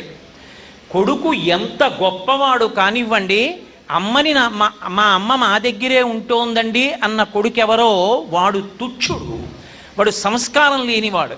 అమ్మ మీ దగ్గర ఉండడం ఏమిటి? ఎంత పెద్దదైపోయినా మా అమ్మ నా దగ్గరే ఉంటోందండి ఇప్పుడు అనకూడదు. మా అమ్మ చేతి అన్నం తింటున్నానండి అనాలి. అమ్మ ఎంత పెద్దదైపోనివ్వండి, ఆవిడ వండి పెట్టిందా లేదా అన్నదానితో కూడా సంబంధం ఉండదు. అమ్మని మించిన దైవం లేదు. అమ్మ అనారోగ్యంతో మంచంలో పడుకునున్నా కొడుకు అన్నం తిన్న సమయాన్ని లెక్కలో పెట్టుకుని చెప్తుంది. వాడు కడుపు నిండా అన్నం తినలేదని దగ్గరికి పిలిచి చేయి పట్టుకుని, ఏ నాన్న అంత గబగబా తిన్నావు, బావులేవా ఆధరవులు, కడుపు నిండలేదా అని వాడికి కొంచెం ఏదైనా ఓ 2 పళ్ళు పెట్టండి, వాడు ఇవాళ కడుపు నిండా తినలేదే అంటుంది. ఏం నాన్న మనసు బావులేదా అంటుంది. అమ్మ అంటే అన్నం పెడుతుంది. వెంకటేశ్వరుడు లోకానికి అంతటికీ కూడా అమ్మని ఎలా గౌరవించాలో అనుకున్నాడు కాబట్టే వకుళమాతను ఎక్కడుంచాడు. వకుళమాతని మళ్ళీ వెళ్ళి ఎక్కడో ఉండమని చెప్పలేదు వెంకటేశ్వరుడు ఏ ఆనందనిలయ విమానంలో ఉన్నాడో అక్కడే వకుళమాత కూడా ఉండి వంటశాలలోకి చూస్తూ ఉంటుంది. ఆవిడ కన్నాలుంటాయి, అందులోంచి చూస్తూ ఉంటుంది. చూస్తూ వెంకటేశ్వరుడికి వంట అమ్మ చేసి పెడుతోంది. అమ్మ చూసి, అమ్మ వంట వాళ్లతో చేయించి పెట్టడం అంటే అమ్మ చేసి పెట్టడమే. వాడు సరిగా పోపు పెట్టకపోతే అమ్మే లేచెళ్ళి పోపు పెడుతుంది. ఒరే అన్ని మిరపకాయలు ఎకరా మా అబ్బాయికి కారం అంటుంది. కాబట్టి అమ్మ చేతి అన్నం వెంకటేశ్వరుడు తింటున్నాడు. అంటే ఇప్పుడు వెంకటేశ్వరుడు మనని ఏం నేర్చుకోమని చెప్పాడు? ఒరే మీరు నా దగ్గరికి వచ్చి బుడుపులు ఇచ్చేసి నా దగ్గరికి వచ్చేసి పొర్లు దండాలు పెట్టేస్తే నేను పొంగిపోను. అమ్మని తీసుకెళ్ళి వృద్ధాశ్రమంలో చేర్చడం అనేటటువంటి ప్రక్రియ ఈ దేశంలో ఆగిపోతే, వృద్ధాశ్రమాలు మూతబడిపోతే, ఎవరి తల్లిని తండ్రిని వాళ్ళు చూసుకుంటే, నువ్వు ఎక్కడ ఉన్నవాడవు అక్కడే ఉండి గోవిందా అన్నా నేను నిన్ను అనుగ్రహిస్తాను. మీ అమ్మని వృద్ధాశ్రమంలో చేర్చి నా దగ్గరికి వస్తే నిన్ను అనుగ్రహించాను. నేను మా అమ్మ చేతి అన్నం తింటున్నాను. నేను ఎక్కడున్నానో మా అమ్మ అక్కడే ఉంది, మా అమ్మతోనే కలిసి ఉన్నాను. అందుకే మీరు చూడండి, భవిష్యోత్తర పురాణం జాగ్రత్తగా చదవండి. ప్రతి కీలక ఘట్టంలో వెంకటేశ్వరుడు తల్లిని కలుపుకుంటూ ఒక మాట చెప్పాడు. తమ్మే మాతా పితా దేవి భ్రాత మతులయేవచ అన్నాడు. అమ్మ నువ్వు నాకు అమ్మవే కాదమ్మా, ఈ అవతారంలో నాకు అన్నైనా తమ్ముడైనా మేనమామైనా తల్లి అయినా తండ్రి అయినా నువ్వే, ఇంకొకళ్ళు లేరమ్మా అన్నాడు. ఎందుకని? ఆవిడకొక్కరికే వరం ఇచ్చాడు కాబట్టి ఆవిడకొక్కటికే ఆ స్థానం ఇచ్చాడు. నందుడు అడగలేదు, ఆయన ఇవ్వలేదు. కాబట్టి భగవంతుని యొక్క అనుబంధాలని అర్థం చేసుకోవడం అనేటటువంటిది జాగ్రత్తగా అర్థం చేసుకోవాలి. నేను మీకు నిన్నటి నుంచి విఘ్నేశ్వరుడికి తల్లిదండ్రులతోటి మేనమామతోటి ఉన్న అనుబంధాలు చెప్తున్నాను. అవి పరస్పర పోషకాలు. ఒకళ్ళ వలన ఒకళ్ళు తరించడం అనేటటువంటి మాట ఉండదు. పరమశివుడికి కుమారుడిగా వినాయకుడు వచ్చినా, వినాయకుడు నా కుమారుడని పరమశివుడన్నా, శివుడు శివుడుగా మోక్షప్రదాత, పార్వతిగా మోక్షప్రదాత, వినాయకుడుగా మోక్షప్రదాత. రాముడికి తండ్రిగా దశరథుడు వచ్చినా దశరథుడు మోక్షప్రదాత కాడు, దశరథుడు అనుగ్రహప్రదాత కాడు. దశరథుడికి ప్రతిష్ట లేదు, దశరథుడికి దేవాలయాలు కట్టలేదు ఈ దేశంలో. కాబట్టి అనుబంధాలు అర్థం చేసుకునేటప్పుడు కొన్నింటిలోంచి ధర్మం మాత్రమే తీసుకోవాలి. కొన్నింటిల్లోంచి అన్నీ పరబ్రహ్మస్వరూపాలే అయినప్పుడు అన్నిటికీ వేరు దేవాలయాలు ఉండి అనుగ్రహిస్తాయి. శివుడికి దేవాలయం ఉంటుంది, అమ్మవారికి దేవాలయం ఉంటుంది, విష్ణువుకి దేవాలయం ఉంటుంది, వినాయకుడికి దేవాలయం ఉంటుంది. శివుడి గుళ్ళో వినాయకుడు ఉండొచ్చు, వినాయకుడి గుళ్ళో శివుడు ఉండొచ్చు, అమ్మవారి గుళ్ళో వినాయకుడు ఉండొచ్చు. శ్రీకాళహస్తి క్షేత్రానికి వినాయకుడితో కలిసి అమ్మవారు వాహనం మీద వచ్చింది అని ఇప్పటికీ చెప్తారు పెద్దలు. కాబట్టి ఎవరితో ఎవరు కలిసి ఉన్నారు, ఎవరికెవరు అనుగ్రహించారు, ఎవరికెవరు సాయపడ్డారన్న దానివల్ల ఒకరికన్నా ఒకరు తక్కువ అవ్వడం అన్నది ఉండదు. దానివలన లోకానికి ఒక పాఠం నేర్పడం అవుతూ ఉంటుంది. ఎవరికి వారే ఆ స్థాయిలో ఆ మూర్తి మోక్షప్రదాతగా పరబ్రహ్మస్వరూపంగా నిలబడతాడు. అంత మాత్రం చేత మీరు ఇప్పుడు నేను చెప్పినటువంటి ఉపన్యాసాన్ని మీరు అన్వయం చేసి, భగవంతుడు అప్పుడప్పుడు తల్లిదండ్రులుగా స్వీకరించిన వాళ్ళందరూ కూడా మోక్షప్రదాతలుగా స్వీకరించడాన్ని ఆర్షవాంగ్మయం అంగీకరించదు. అలా అయితే వినాయకుడి తండ్రి అయిన శివుడికి ఎన్ని దేవాలయాలు ఉన్నాయో రాముడికి తండ్రి అయిన దశరథుడికి అన్ని దేవాలయాలు ఉండాలి. దశరథుడి భార్య అయిన కౌసల్యా సుమిత్ర కైకేయులకి కూడా అన్ని దేవాలయాలు ఉండాలి. ఉన్నాయా? ఉండవు. ఎందుకుండవంటే ఒక్కటే కారణం, అప్పుడు ధర్మాన్ని అన్వయం చేస్తాం. రాముడు తండ్రి పట్ల ఎలా ప్రవర్తించాడు, తల్లుల పట్ల ఎలా ప్రవర్తించాడు. రాముడి లాంటి కొడుకున్నందుకు దశరథుడు ఏమయ్యాడు? నువ్వు నీ తండ్రికి కొడుకు అయినందుకు నీ తండ్రి ఉన్నత స్థానాలు పొందేటట్టు పుత్రధర్మాన్ని అలా నెరవేర్చు. అది తెలుసుకోవడం వరకే తప్ప యశోద నేను తల్లిగా ఉండిపోవాలని కోరుకున్నట్టు పురాణంలోనే లేదు. అసలు నాకు తల్లిగా ఉండాలన్న కోరికే మళ్ళీ శరీరం తెచ్చింది. అది లేకపోతే నేను ఐక్యమైపోయి ఉండేదాన్నని బాధపడింది అనడానికి మాత్రం సాక్ష్యాలు ఉన్నాయి పురాణంలో. కాబట్టి భగవంతుని పట్ల ఉండేటటువంటి అనుబంధాల్ని అర్థం చేసుకునేటప్పుడు ఏది ఎక్కడ ఉద్ధరణ హేతువో, ఏది అనుగ్రహ హేతువో, ఏది దేవతాస్వరూపమో జాగ్రత్తగా అర్థం చేసుకుని అన్వయం చేసుకుని ధర్మాన్ని ఎలా ఆచరించాలో అలా ఆచరించాలి తప్ప అక్కరలేని అనవసరపు అయోమయానికి గురి కాకూడదు.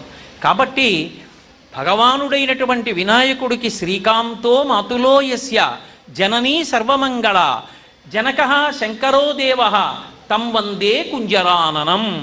ఓ కుంజరాననం అంటే కుంజర, ఒక్క ఏనుగుకే అనేకమైనటువంటి పేర్లు ఉన్నాయి. కుంజరము అన్న పేరు ఎందుకు వచ్చింది అంటే దానికి కణతల కింద చిన్న చిన్న సొట్టలు ఉంటాయి ఏనుగుకి ఉండి, అందులోంచి మదజలం కారుతుంది. కారినప్పుడు తుమ్మెదలు వాళ్తాయి. తుమ్మెదలు కూడా చమత్కారంగా వాళ్తాయి. ఆడ తుమ్మెదల్ని ముందెళ్ళమంటాయి. ప్రేమతో మదజలాన్ని తాగిస్తాయి. వచ్చి వాళ్తే అది దాని చెవులతో తరువుకుంటుంది.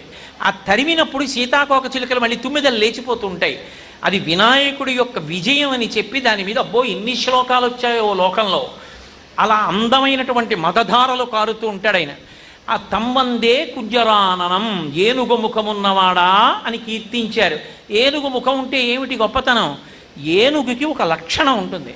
పెద్ద పని చెయ్యగలిగినా ఆయనే, చాలా చిన్న పని చెయ్యాలన్నా ఏనుగే. రెండిటి విషయంలోనూ కూడా కౌశలం ఏనుగుది. ఏనుగు ఒక్కదానికి ఉన్న లక్షణం ఏమిటంటే అది దాని తొండంతో దేవదారు దుంగని ఎత్తి అవతల పారేస్తుంది. కింద పడి ఉన్నటువంటి సూదిని తన చిన్న చిన్న కన్నులతో చూస్తూ తొండంతో పట్టి పైకెత్తి దానికి గుచ్చుకోకుండా మీకు గుచ్చుకోకుండా మీ చేతిలో పెడుతుంది. సూక్ష్మ బుద్ధి. చిన్న పని నుండి పెద్ద పని వరకు చేస్తుంది ఏనుగు. ఏనుగు ఎలా చిన్న పనికి పెద్ద పనికి అవసరమో అలా విఘ్నేశ్వరుడు ఈ పనికి అక్కర్లేదని నువ్వు నిర్ధారించడానికి అవకాశం లేదు. ఏ పనికైనా ఆయన అవసరం. అది కుంజరాననం అన్న మాటకు అర్థం. అంతటి బుద్ధి వైభవం ఉన్నవాడు, లోకంలో ఏ పనినైనా నిర్వహించడానికి సత్తా కలిగినటువంటి వాడు. అసలు విచిత్రం ఏమిటంటే మంచి ముత్యాలు దొరికేటటువంటి అద్భుతమైనటువంటి స్థానాలలో ఒకటిగా చెప్పబడేది ఏది అంటే ఏనుగు యొక్క కుంభస్థలం. ఏనుగు కుంభస్థలంలో దొరికినటువంటి ముత్యాలు ఏవి ఉంటాయో వాటితోటే మహామహులైనటువంటి వారు ఆభరణాలు చేయిస్తూ ఉంటారు. పరమేశ్వరుడు పార్వతీదేవి మెడలో ముత్యాలహారం వేశాడు. ఎక్కడదా ముత్యాలహారం అంటే గజాసురుణ్ణి సంహారం చేసినప్పుడు ఆయన కుంభస్థలంలో ఉన్న ముత్యాలు చల్లబడితే ముత్యాలు తీసి పేటగుచ్చి పార్వతీదేవి మెడలో వేశాడు. అందరి భర్తల్లా మామూలు ముత్యాలు తెచ్చి నీ మెడలో ఎందుకు వేస్తాను? గజాసుర సంహారం చేశానని. మదించినటువంటి ఏనుగుల కుంభస్థనముల యందు ముత్యాలు ఉంటాయి అని. ఆ ముత్యం ఎక్కడున్నా దానికి ఒక లక్షణం ఉంటుంది. ముక్తాచూర్ణేన సంయుక్తం తాంబూలం ప్రతిగృహ్యతాం అని. మీరు ప్రత్యేకించి అమ్మవారి పూజలో అమ్మవారికి చేసేటటువంటి ఉపచారముల వలన ఏ ఉపచారం వల్ల ఏ ఫలితం వస్తుంది అంటే చెప్పడం కొంతవరకు సాధ్యం. అమ్మవారికి చేసే ఉపచారాలలో ఒకే ఒక్క ఉపచారం చెయ్యడం వల్ల ఎంత ఫలితం వస్తుంది అంటే చెప్పడం దుస్సాధ్యమైన ఉపచారం ఒక్కటే. ఏది అంటే అమ్మవారికి సమర్పించేటటువంటి తాంబూలం. ఆ తాంబూలం బాగా పండాలి అంటే అందులో వెయ్యవలసినది ఏది అంటే ముత్యాన్ని కాల్చి దాని నుగ్గు తాంబూలంలో వెయ్యాలి. కానీ జాతి ముత్యాన్ని మీరు కాల్చినటువంటి నుసి సూదితో ఇలా ముట్టించి తాంబూలంలో ఇలా పెట్టాలి తప్ప 2 వేళ్లతో ఇలా పైకెత్తినంత కానీ పొరపాటున వేసి తాంబూలం ఇస్తే నోరంతా పుళ్ళు పడిపోతుంది. అంత వేడి. నీటిలోంచి వచ్చేటటువంటి ముత్యం, చాలామంది నీటిలో ఏదో పుడుతుంది ముత్యం అనుకుంటారు. కాదు, నీటిలో ఉన్న ఒక జంతువు నుండి వస్తూ ఉంటుంది ముత్యం. కాబట్టి ఆ ముత్యాన్ని ఒక్క పిసరు తాంబూలంలో వెయ్యాలి. అందుకే ముక్తాచూర్ణేన సంయుక్తం తాంబూలం ప్రతిగృహ్యతాం అని. అటువంటి తాంబూలం అమ్మవారికి ఎవరు సమర్పణం చేశారో దాని వలన ఎంత ఫలితం వస్తుంది అంటే చెప్పడం కష్టం. అమ్మవారు లోకంలో ఎప్పుడైనా ఎవరినైనా మహావిద్వాంసులుగా మార్చాలనుకుంటే తన తాంబూల చర్మణ ప్రసాదంలోంచి ఓ ముద్ద తీసి ఆ భక్తుని యొక్క నోట్లో పెడుతుంది. ఎవరు అమ్మవారి తాంబూలపు పిడచ తిన్నాడో వాడు మహాకవి అయిపోతాడు. మూకశంకరులు అలాగే అయ్యారు. జంబుకేశ్వర క్షేత్రంలో వరదన్ అనేటటువంటి కవి అలాగే అయ్యాడు. అమ్మవారు బీజాక్షరాలు రాస్తేనే ఉజ్జయిన్లో కాళిదాసు గారు అంతటి గొప్పవాడు అయ్యాడు. అమ్మవారి యొక్క అనుగ్రహంతో అంత శక్తి పొందుతారు. దుర్వాసో మహర్షి ఆర్యాదిశతి రచించారంటే అమ్మవారి కామాక్షి అనుగ్రహంతో రచించారు. కాబట్టి అమ్మవారికి చేసేటటువంటి తాంబూల సేవలో అత్యంత ప్రధానమైనటువంటి చూర్ణముగా చెప్పబడేటటువంటి ముత్యం వచ్చేది ఏనుగు యొక్క కుంభస్థలంలోంచే వస్తుంది. అసలు లోకంలో ఒక విచిత్రం ఉంది. ఎన్నో జంతువులు ఉన్నాయి. ఇన్ని జంతువులున్నా ఏ జంతువు కూడా భగవంతుడికి తాను పూజ పొంది పూజ చెయ్యదు. ఒక్క ఏనుగు మాత్రమే అలా పూజ చేస్తుంది. ఇప్పటికీ మీరు శృంగేరి పీఠానికి, కాంచీపురంలో ఉన్నటువంటి కామకోటి మఠానికి వెడితే కనపడుతుంది. ఉదయం వేళలో శృంగేరి మఠంలో చేస్తారు, సాయంకాలం వేళలో కామకోటి మఠంలో చేస్తారు. కామకోటి మఠంలో ఏనుగుకి పూజ చేసి ఏనుగు పూజ పుచ్చుకుంటుంది, గజ పూజ అంటారు. గోవుకి చేసే పూజ పశు పూజ కాదు, గోపూజ. గోపూజకి గజ పూజకి ఒక భేదం ఉంటుంది. గోవుకి పూజ చేసిన తర్వాత గోవు వెళ్ళిపోతుంది. ఇప్పటికీ కామాక్షి దేవాలయంలో తెల్లవారుజామున సుప్రభాతం అయిపోయిన తర్వాత గోవు వస్తుంది. అమ్మవారి వైపుకి పృష్ఠభాగం పెట్టి నించుంటుంది. నించుంటే పృష్ఠభాగానికి పూజ చేస్తారు, వెళ్ళిపోతుంది గోవు. గజానికి పూజ చేస్తారు, ఏనుగుకి మఠంలో చేస్తారు. చేసినప్పుడు ఏనుగు పూజ చేయించుకుని వెళ్ళదు. ఏనుగు పూజ అంతా పుచ్చేసుకున్న తర్వాత జయఘోష చేస్తుంది. జయఘోష చెయ్యగలిగినటువంటి ప్రాణి మనుష్యుని తర్వాత ఏనుగు ఒక్కటే. ఏనుగు తొండాన్ని పైకెత్తి ఘీంకారం చేసింది అనుకోండి, దాన్ని జయఘోష అంటారు. అందుకే ఈయన ఐశ్వర్యం ఎంత గొప్పది అంటే ఈయన ఇంటి ముందు ఏనుగులు నిలబడి అరుస్తూ ఉంటాయంటారు. విరాటపర్వంలో ధర్మరాజు గారి యొక్క గొప్పతనం చెప్పవలసి వస్తే ద్రౌపదీదేవి అంటుంది, ఈయన ఇంటి ముందు ఏనుగులు గుంపులు గుంపులుగా నిలబడి తొండములు ఎత్తి ఘీంకరిస్తే వాటి మదజల ధారల యందు మహారాజులు నడిచి వెళుతున్నప్పుడు ఒకళ్ళనొకళ్ళు ఒరుసుకుంటే ఆభరణములలో ఉన్న రత్నముల గుండ కింద పడితే అదంతా అందులో పడి జారుగా తయారైంది అంది. అంత గొప్పగా ఏనుగు తాను పూజ అందుకోవడమే కాదు, భగవంతుని ముందు జయఘోష చేస్తుంది. జయఘోష అందుకోవడానికి అర్హులెవరు అంటే ఒక్క శంకర భగవత్పాదులే. అందుకే శంకరాచార్యుల వారి అవతారం మొత్తం మీద శంకర భగవత్పాదులకు ఓటమి అన్న మాట లేదు. అందుకే ఎప్పుడైనా శంకర భగవత్పాదుల మీద భజన చేస్తే, వారి నామం చెప్తే జయ జయ శంకర, హర హర శంకర అంటారు. సాయంకాలం కామకోటి మఠంలో పూజ అంతా పూర్తయిపోతే శంకరాచార్యుల వారి యొక్క చందన పాదుకలు ఉంటాయి, చందనదారువులోంచి చేసిన పాదుకలు. శంకరాచార్యుల వారి పాదుకలు పెడతారు పీఠం మీద. పెడితే ఏనుగొచ్చి ఆ పాదుకలను చూసి తొండమెత్తి ఘీంకారం చేస్తుందంటే జయ జయ శబ్దం చెప్పింది అని గుర్తు. అందుకే ఇప్పటికీ దేవాలయాల ముందు ఏనుగులు నిలబెట్టి ఉంచుతారు. దక్షిణ దేశంలో తమిళనాట, కేరళ రాష్ట్రంలో, కన్నడ దేశాల్లో చాలా ఎక్కువ.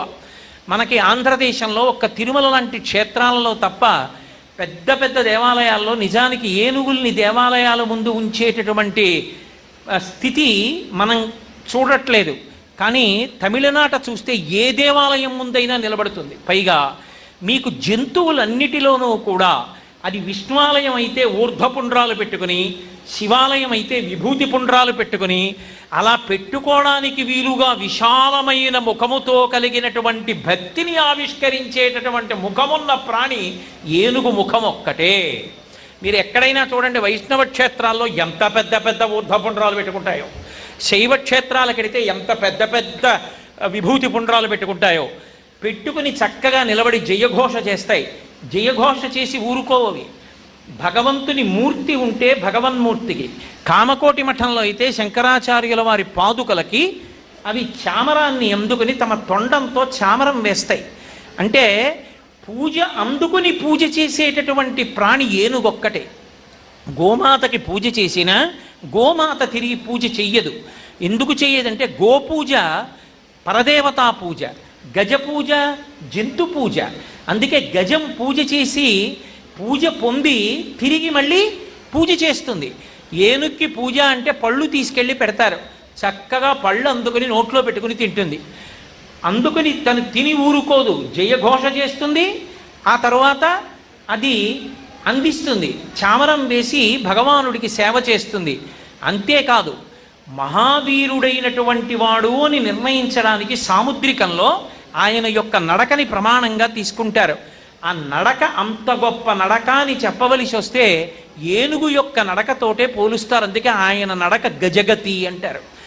ఏనుగు ఎంత ఠీవిగా నడుస్తుందో మహారాజులు పరాక్రమోపేతులైనటువంటి చక్రవర్తులు అలా అడుగు తీసి అడుగు వేస్తే గజగతి అంటారు.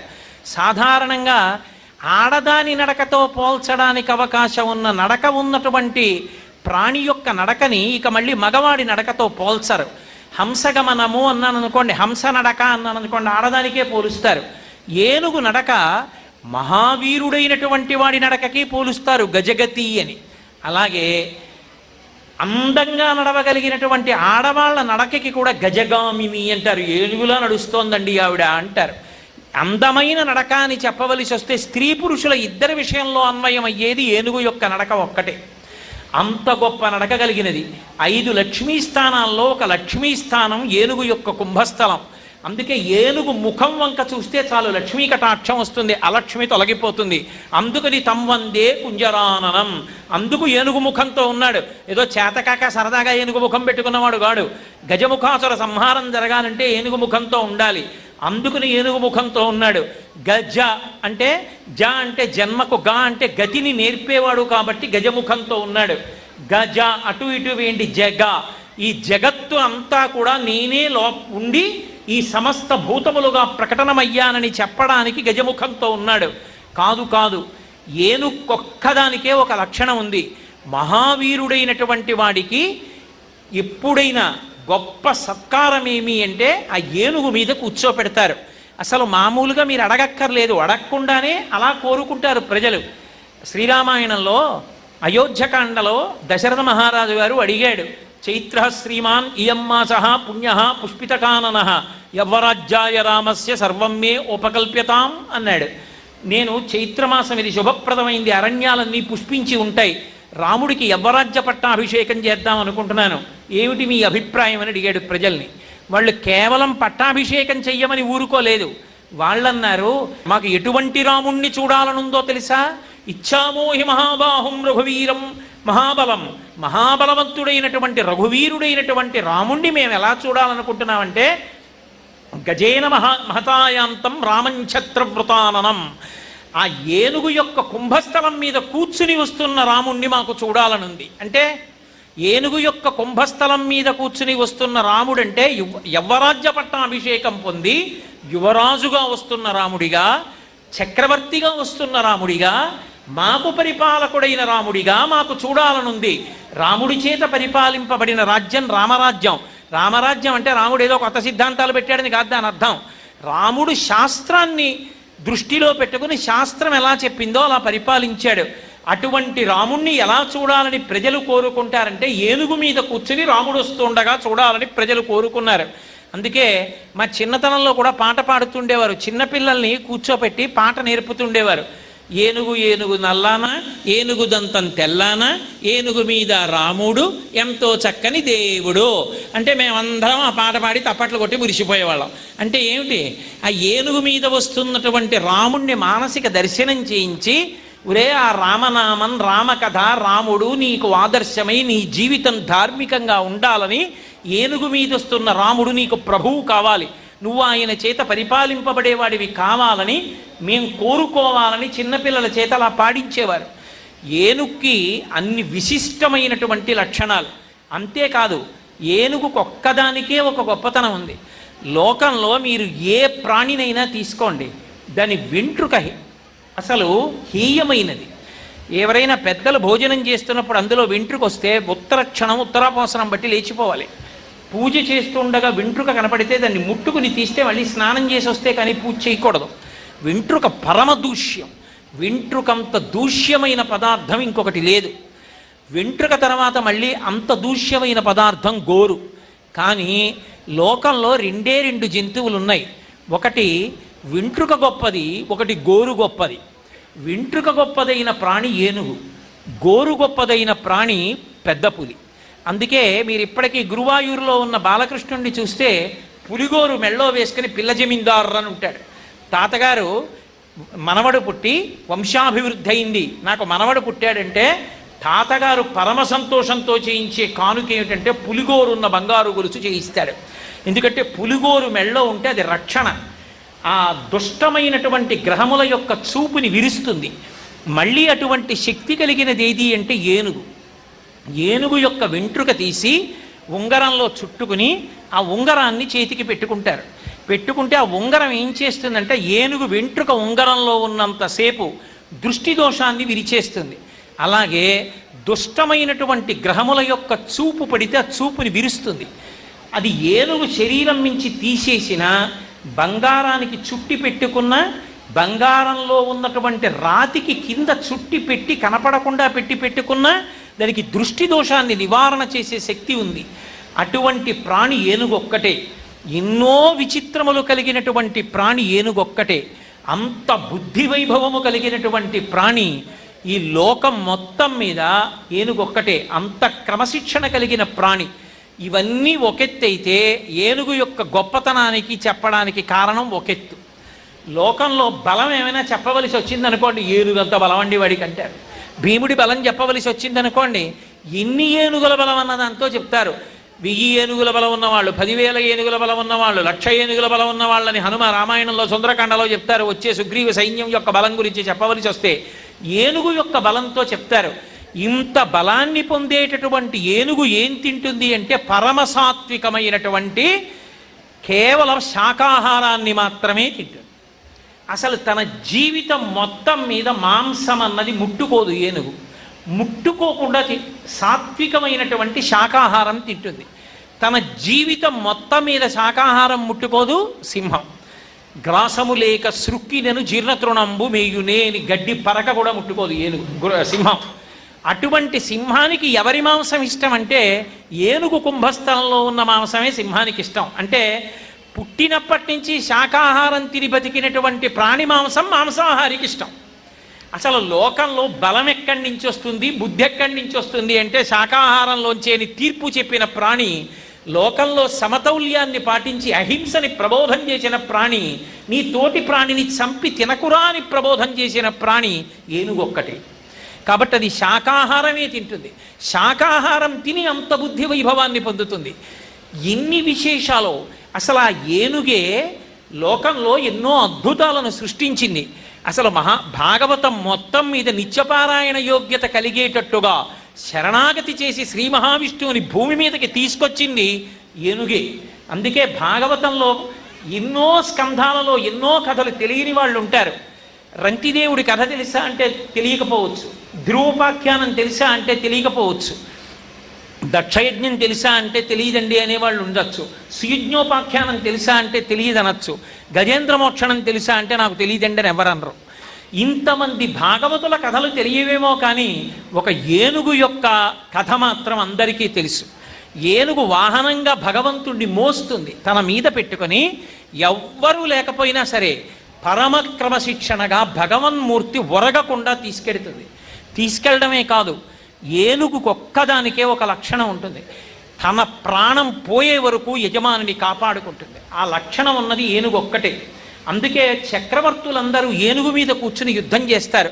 ఎందుకు చేస్తారంటే ఒకవేళ ఏ కారణం చేతనైనా వాళ్ళు స్పృహ తప్పిపోయినా ఏనుగు తన తొండంతో శత్రు సైన్యాన్ని పరిమారుస్తూ కాళ్ళ కింద పెట్టి తొక్కుతూ అతివేగంగా ఆ రాజుని కోటలోకి తీసుకొచ్చి దింపేస్తుంది.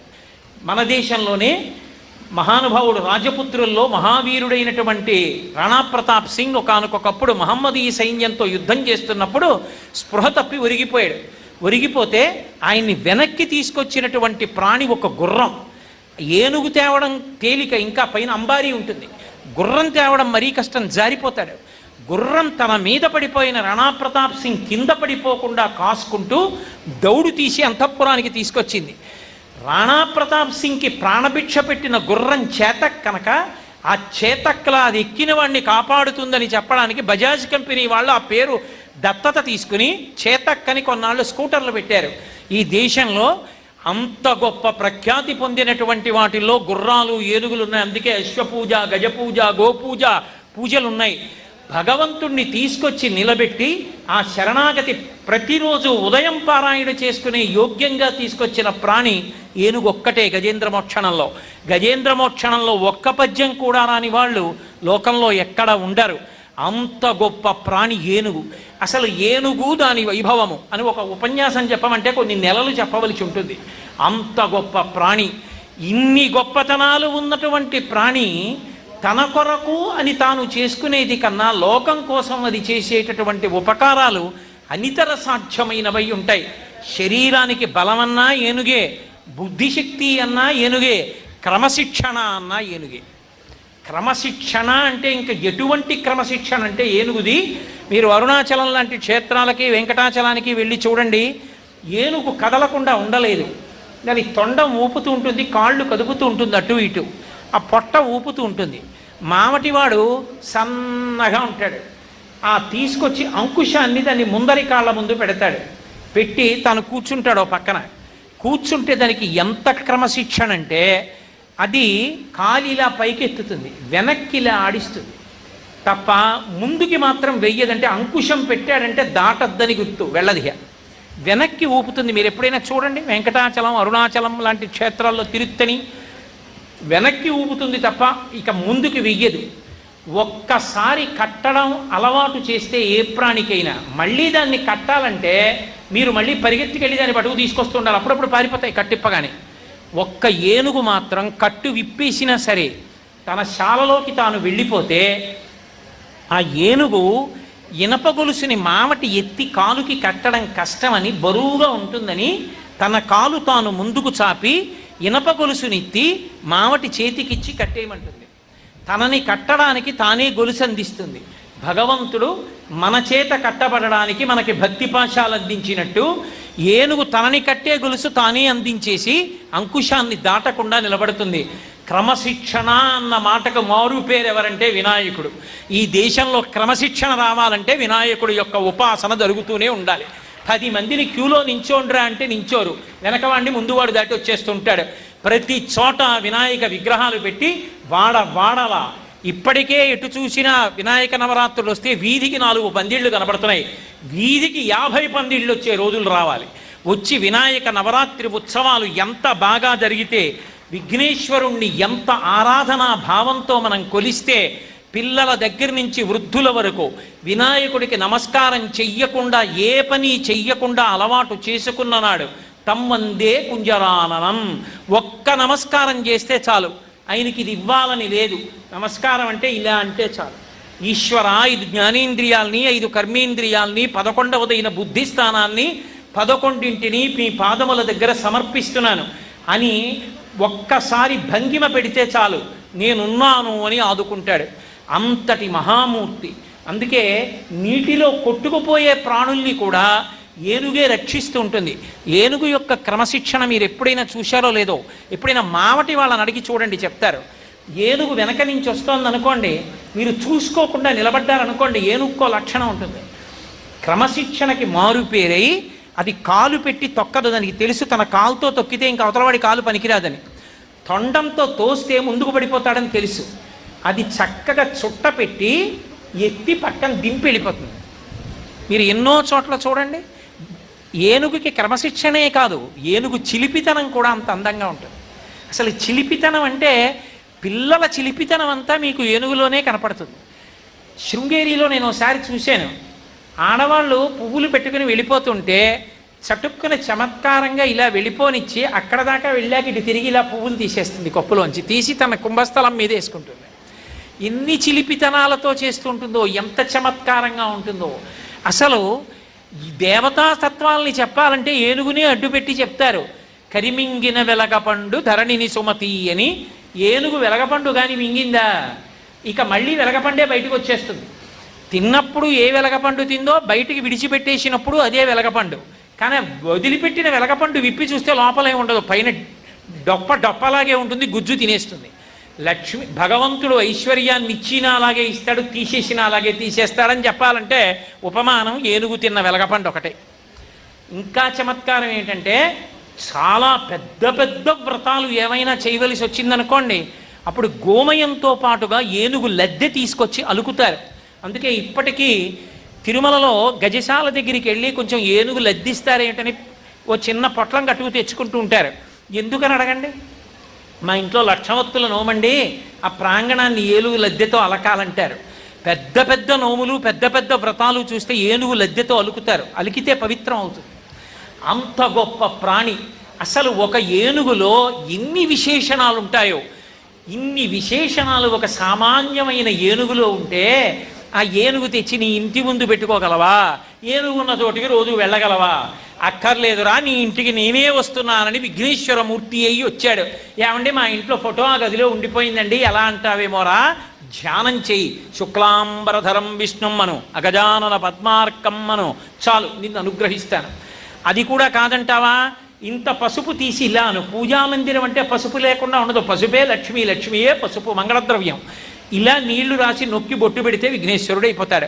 మా అమ్మ నన్ను అలాగే కదూ ముందు చేసింది, ఒంటికున్న పసుపు నలిచి అక్కడ పెట్టింది, నేను పుట్టాను కాబట్టి ఇప్పుడు పసుపు నలిపితే అలాగే వస్తానని వస్తాడు.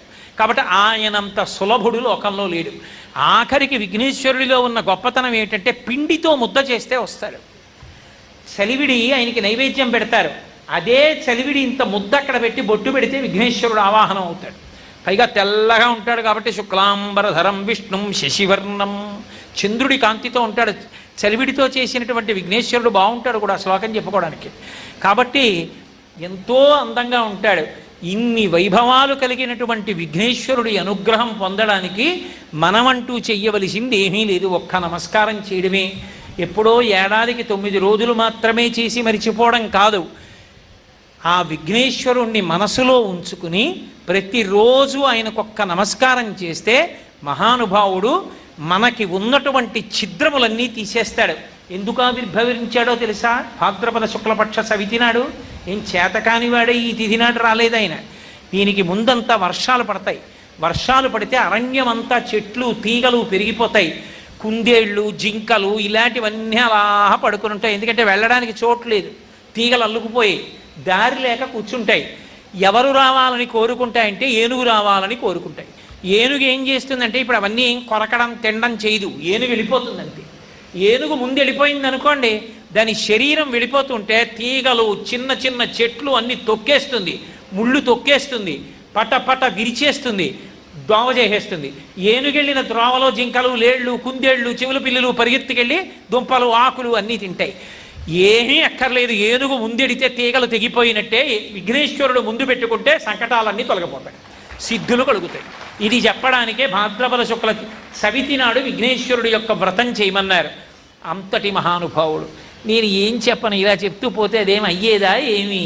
ఏకశబ్ద సమ్యజ్ఞాత సృష్టప్రయుక్త స్వర్గే లోకే కామదుగ్భవతి. సంతోషంతో పరవశంతో ఆయన గురించి చెప్పుకున్న ఒక్క మాట చాలు, సమస్తమైన కామితములను ఈడేరుస్తుంది ఆయన యొక్క అమృత దృక్కుల చేత.